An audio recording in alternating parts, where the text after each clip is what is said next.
Hello everyone, this week I'm going to review the second installment in the Godzilla Heisei series, Godzilla vs. Biollante.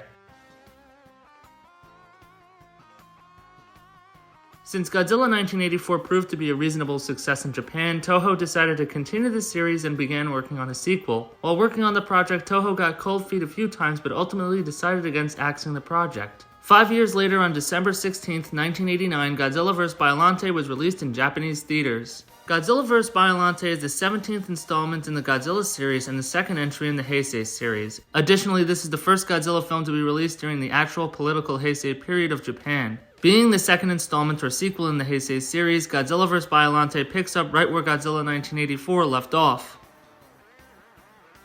After rampaging throughout Tokyo and defeating the Super X, Godzilla is lured to the volcano Mount Mahara on Oshima Island. After a successful controlled explosion, Godzilla falls into the crater of the volcano. While an emotional moment, everyone is relieved that Godzilla is trapped for now. In the wake of Godzilla's attack, a coveted resource has been discovered by scientists picking through the ruins: Godzilla cells. G-cells have gained interest all over the world, from governments to terrorist organizations. An American group called Biollante infiltrates the wreckage and battles with other factions for the G-cells. Ultimately, the cells are stolen from Biollante by a Seradian agent who brings the cells back to the fictional country Seradia. Dr. Shiragami and Erica head to the laboratory to begin working with the G-cells. Unfortunately, the laboratory holding the G-cells is bombed, killing Dr. Shiragami's daughter, Erica. Dr. Shiragami moves back to Japan and lives in solitude. 5 years after the explosion, Dr. Shiragami wants to figure out a way to preserve his daughter. Former friend of Erica, Asuka Okuchi, and psychic Miki Sugusa visit Dr. Shiragami. During their visit, Miki tests the roses and is able to sense their psychic energy.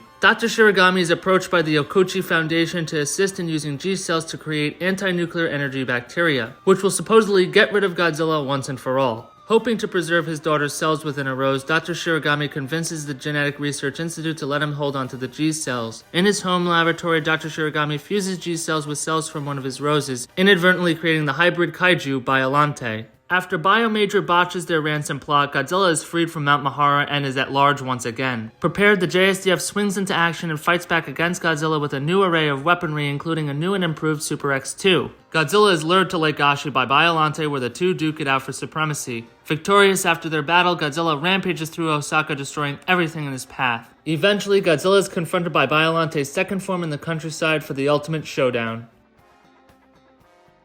I really enjoyed the cast for this film, and I felt like they had really good chemistry together. Some characters that stuck out to me were Dr. Shiragami, Miki, Gondo, Kuroki, Dr. Kirishima, and Asuka. I thought that Dr. Shiragami was an interesting character because of the central role he plays in Godzilla vs. Biollante. Dr. Shiragami is somewhat of a tragic figure because he loses his daughter Erica in a terrorist attack. The grief overwhelms Dr. Shiragami, who ends up going full mad scientist. His experimentation with G-cells inadvertently creates Biollante. I think that it's cool that he played a role in creating the monster that Godzilla fights. It kind of reminded me of Frankenstein a little bit, especially the scene where Dr. Shiragami fuses a G-cell and a cell from Erica's rose together. Miki Sugusa was another really interesting character. I liked how her character had psychic abilities. I feel like it made her unique. Miki's abilities allow her to foresee Biollante's creation and convinces Asuka to drive her to the lake, where they confirm Miki's insight. Additionally, Miki is able to sense that Erica's spirit is driving Biollante. Miki's abilities enable her to detect that Godzilla is up while in a helicopter above Mount Mahara. It was also fun watching her use her psychic abilities to engage in a short psychic battle with Godzilla to buy time for the citizens of Osaka to evacuate. Another fun scene is when Miki brings Asuka to the Japan Psionics Center and the younger children show them pictures of Godzilla from their dreams. I just wish she had a little more screen time because her character was so great.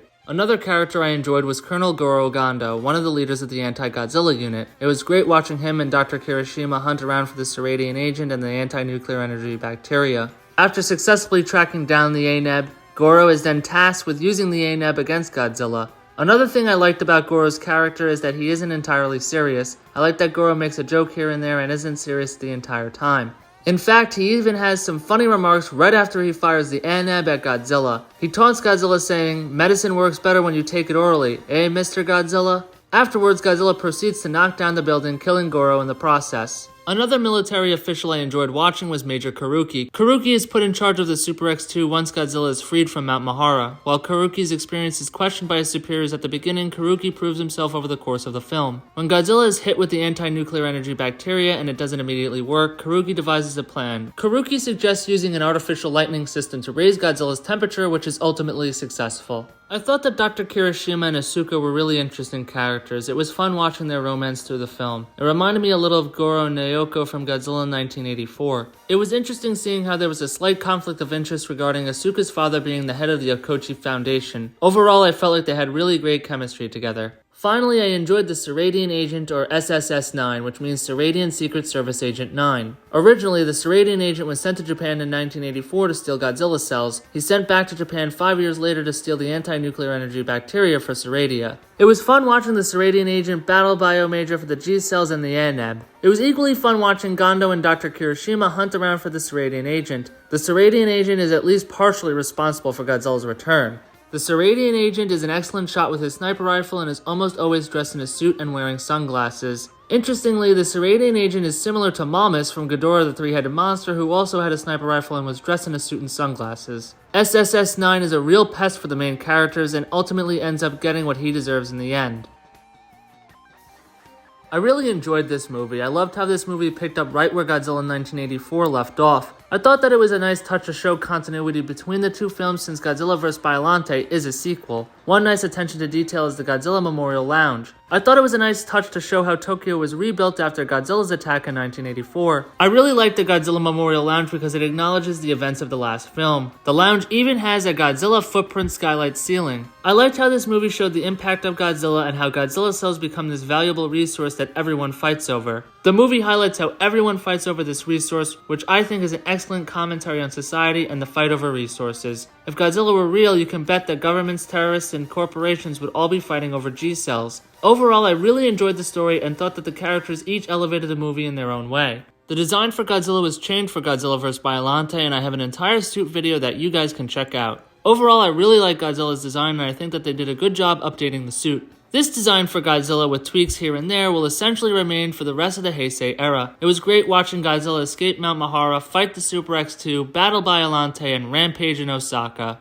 I also really like Biollante as well. I thought it was an interesting concept to have the monster be a cross between Godzilla and a plant. I also liked how Biollante had two forms and started out as a rose. The rose form was the weakest and easily defeated by Godzilla, but the second form really gives Godzilla a run for his money at the end. I thought the second form had a really cool entrance too when her vines start erupting from underground. It would have been fun to watch Biollante destroy a city or have Godzilla and Biollante battle in a city for one of their fights. Maybe have Biollante's spores come down in Osaka? I think that would have been interesting. I thought the Super X2 was a great upgrade to the Super X. I liked the idea that this Super X was controlled remotely, clearly a response to what happened to the first one. I thought that the fire mirror was also really cool. I liked the idea that this feature had the ability to reflect Godzilla's atomic breath back. Over time, the fire mirror is melted, showcasing Godzilla's power over man. It was also really cool watching the Super X2 go underwater to fight Godzilla. Godzilla's rampage in Osaka was impressive and is probably one of my favorite scenes from the movie. I liked how the military thought Godzilla was going to end up in Nagoya but ends up in Osaka, catching everyone off guard. Godzilla's rampage in Osaka showcases Toho's impressive miniatures and special effects. The Osaka set was just stunning. Godzilla vs. Biollante's soundtrack was great too. While I enjoyed Godzilla 1984's soundtrack, it was great to hear Godzilla's theme again, especially in the beginning during the recap. Each of the songs do a nice job of setting the tone for the film. The soundtrack is excellent because it's filled with songs that are fun and unique like Bio Wars.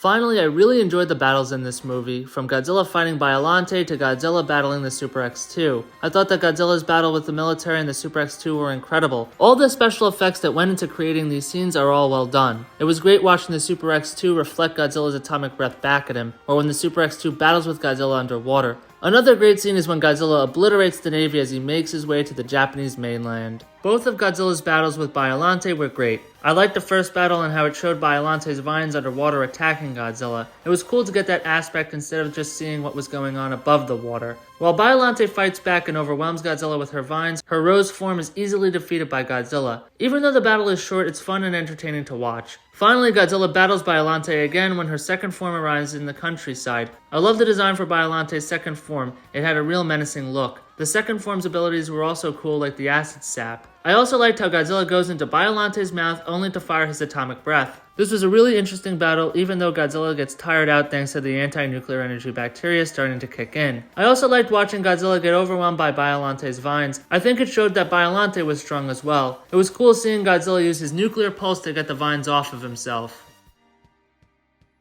While Godzilla vs. Biollante is the second entry in the Heisei series of Godzilla films, it's actually the first film to be released during the actual Heisei period in Japan. The oxygen destroyer also makes a brief cameo in the film. It can be seen on the wall in Gondo's office. The shot also shows a statue of the King Goji suit on Gondo's desk. The special effects director experimented with cell animation and stop motion for the final fight between Godzilla and Biollante, but neither technique was used in the finished film. The actress who played Naoko in Godzilla 1984, Yasuko Sawaguchi, returned to play Erika, Dr. Shiragami's daughter. This is the first Godzilla film for actor Koichi Ueda, who would play a role in every Godzilla film afterwards until Godzilla Final Wars. Godzilla vs. Biollante received a PG rating from the MPAA for traditional Godzilla violence. Ironically, it is one of the most violent films in the series. While several JSDF soldiers used M20 super bazookas to fire the Aneb into Godzilla, Goro Gondo uses a Howa 84RR, which looks similar to a rocket launcher. The Howa 84RR actually fires explosive shells or bullets rather than rockets and missiles. The Seradian Agents actor originally came onto the set of Godzilla vs. Biollante to act as an interpreter for the English-speaking actors playing biomajor operatives. The director decided to cast the actor to play SSS-9. On March 17, 1992, pre-production was on its way for Godzilla vs. Mothra. Someone sneaked into Toho's special effects department and stole one of the two Bio-Goji suits used in both Godzilla vs. Biollante and Godzilla vs. King Ghidorah. This suit was supposed to be used again in Godzilla vs. Mothra.